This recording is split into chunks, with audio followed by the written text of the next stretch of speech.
Rick Lorneman looked up at the moon, its light casting a silver blanket over the forest. He could hear the rapids from the River of Life to the east, the rush of white water thundering in the distance. "Penny for them?" Sather asked, sitting on the dead wood beside him. He picked at his teeth with a grouse bone and sucked at the strand of meat stuck there. "Just remembering the fallen. That's all." "You thinking of her again?" "She was a beautiful thing, Sather. A beautiful thing." "What was her name?"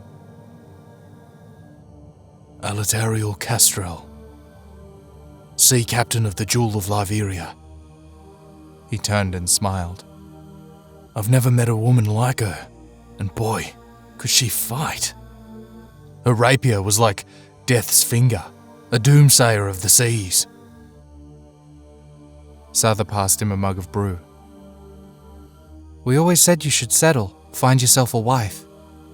You might be full of scars and wind, but you'd make someone a damn fine husband." Rick Lorneman sighed. "She was the first one I could have pictured her life with, though I'm not sure any setting would have been on the cards. She liked her jewel far too much to leave it for dry land."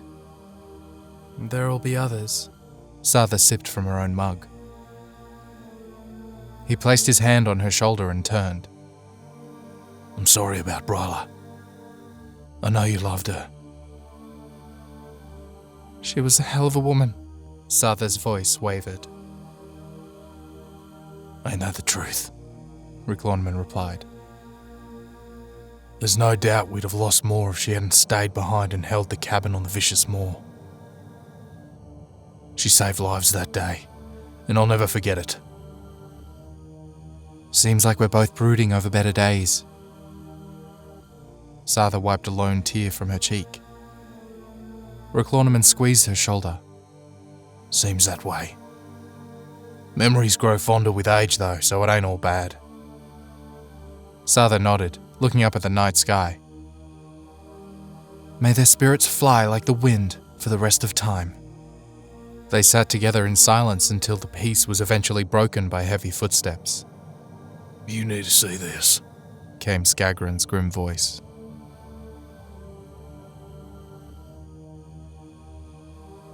Rick Lorneman read through the message again, his head still spinning from the first time. "What does it say?" asked Hidana. "The king is dead.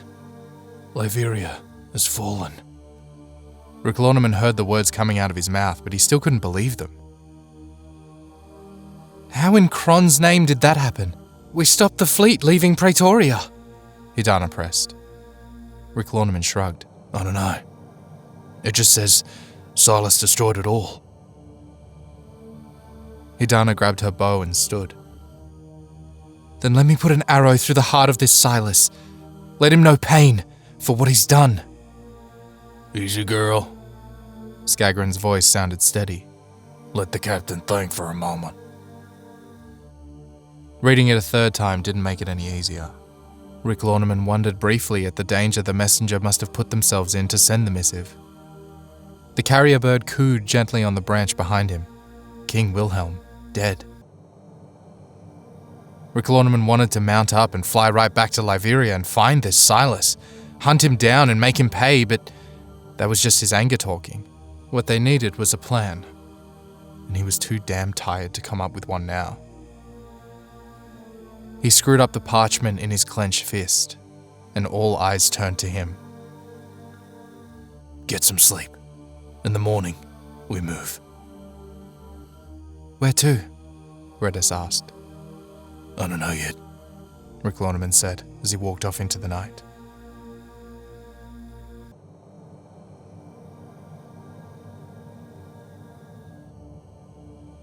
The night was full of troubled dreams. Images of Alatariel and Bryla falling to Chaos Legion weapons, explosions across Telberg's harbour, broken bodies being thrown through the air, and the face of King Wilhelm in his final moments of agonized death. It was an image of an old man, though, that remained with him the following morning. A gentle face appearing out of the gloom, full of beard and wisdom, Rick Lorneman could still see it, clear as day, even with the bright morning sun on his face. The old man's words still resounded in his head, over and over, the urgency in his voice echoing. Sather was crouched over a steaming pot, the smell of sweet oats wafting over to him when Rick Lorneman approached. The others sat around the fire in silence. Skagran looked up as he neared. "Restless night?" he asked, offering up a mug. Rick Lorneman took the drink and nodded. "But I think I know where we have to go." Skagran raised his eyebrows and took a long drag on his pipe. "And where might that be?" "Tell me." Rick Lorneman crouched down next to his friend. "You ever heard of, the Lightbringer?" "Not for an age, but my old swordmaster used to always speak of him when I was a boy. Agrotius Lightbringer, a great and mighty wizard. He used to lead the Wizards' Council, I think." "He was in my dreams last night, but I believe it was more of a vision." Rick Lorneman scratched at his beard. "Can't say I'm overly enthused about wizards poking their heads into my dreams." Skagran's brow wrinkled into a deep furrow. "And what did this Lightbringer have to say for himself?" "That we need to travel north." Rick Lorneman reached into his pack and pulled out one of the many scrolls they had grabbed from the vicious moor. He unrolled it and laid the map flat on the ground. His finger traced north along the mountain range before skimming over a series of lakes and settling upon a large canyon south of a tangled jungle. "We need to go here, to the Abyssal Canyon." Skagran pulled on his pipe again, blinking the smoke from his eyes as he leant forward and tapped the mouthpiece on the map. "That's about 10 days worth of flying if we rest at night, maybe 8 if we push the griffins hard. Did this wizard tell you why we need to go there by any chance?" He sat back on his haunches. "There's a small party making their way there, led by a dwarf called Bera. He just said if we don't get there in time, then they're all gonna die," Rick Lorneman replied. The sound of fire consumed the silence as it feasted on the dead wood. Rick Lorneman looked around at the 22 remaining rangers. They were tired. None of them had slept in a proper bed for months, and it had been nearly as long since they had a good meal. They would follow him without question, though, there was no doubt of that. Skagran stood with a grunt. "Well, you heard the captain. You best get your things together and mount up. We got a canyon to visit and a dwarf to save." Rick Lorneman nodded and gave him a smile. "Rangers, fly like the wind." "Cut like the claw!" They all called back, making themselves ready to move.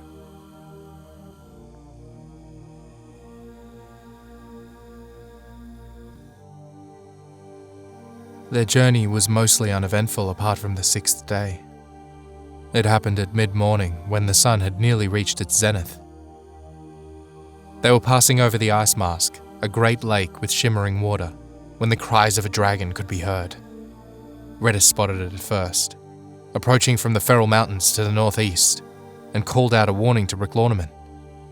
They dove low, gliding just above the crystalline waters of the lake. When the dragon passed above, it could not see them. The sun's reflection hid the rangers as they passed safely beneath the enormous monster.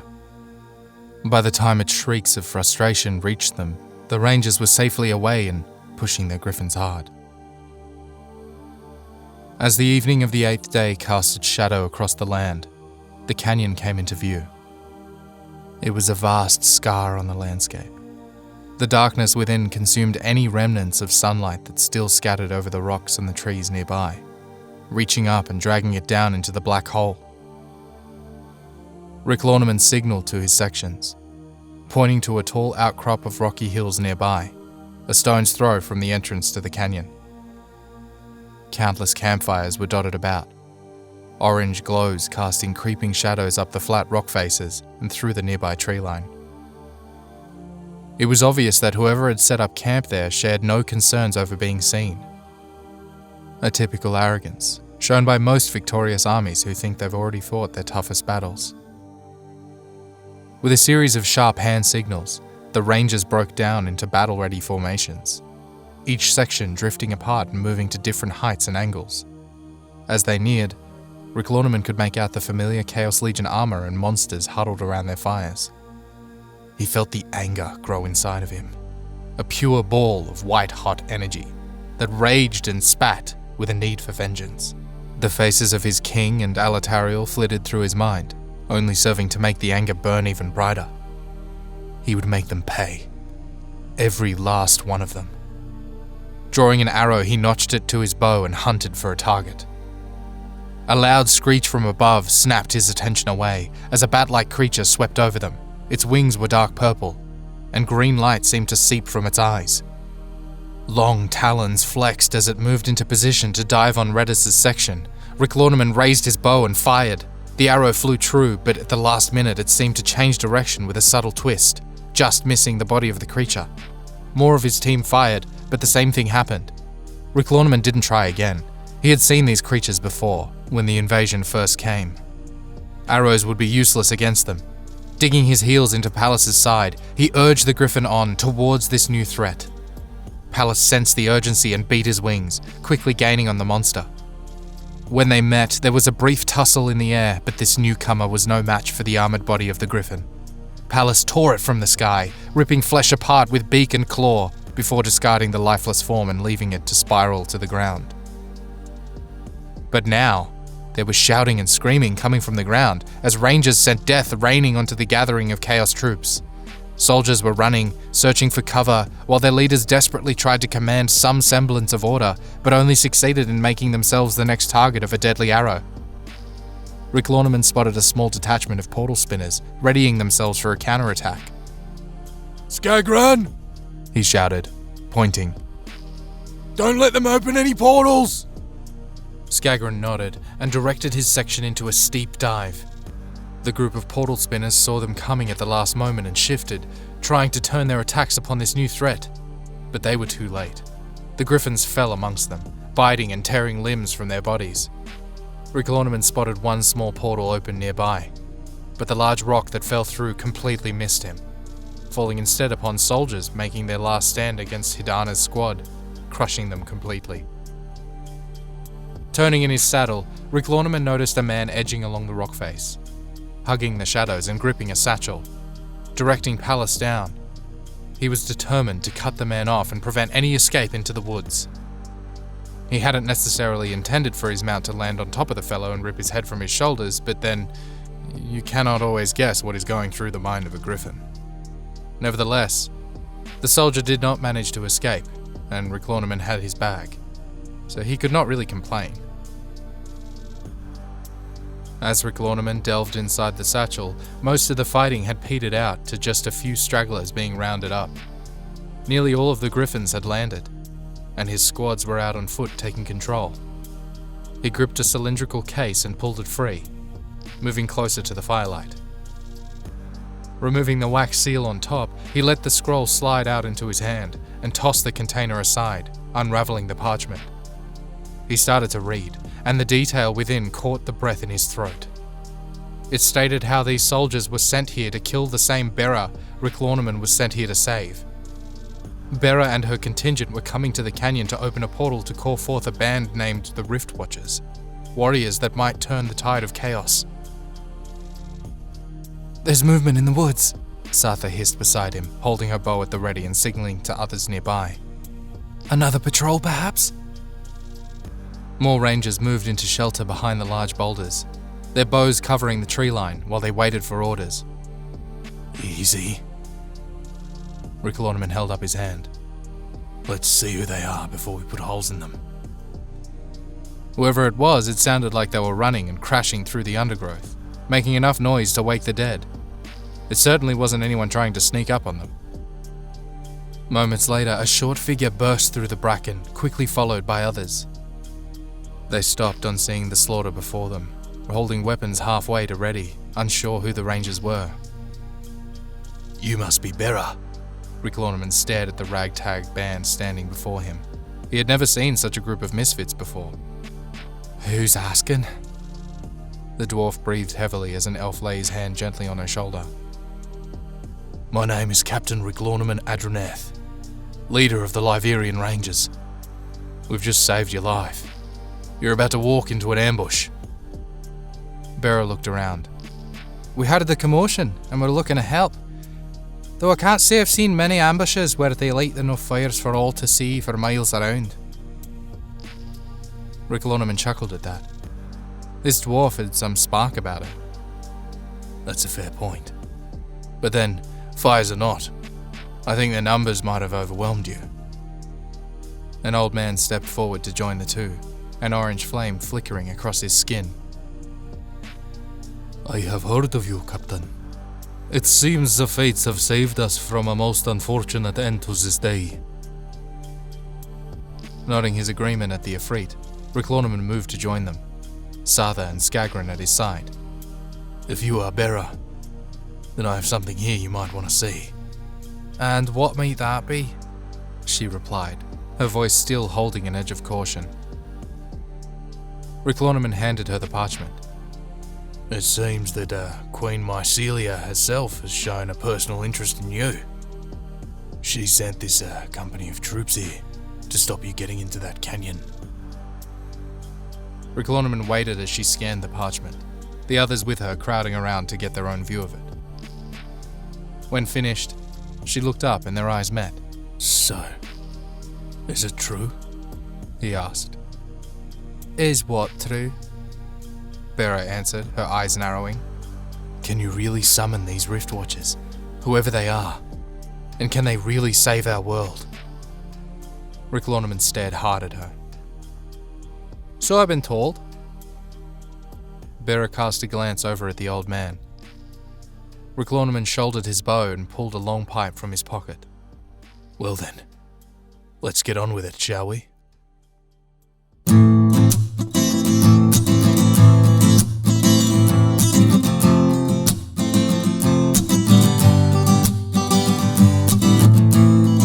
The Rangers are on their way, racing to the aid of our fellowship.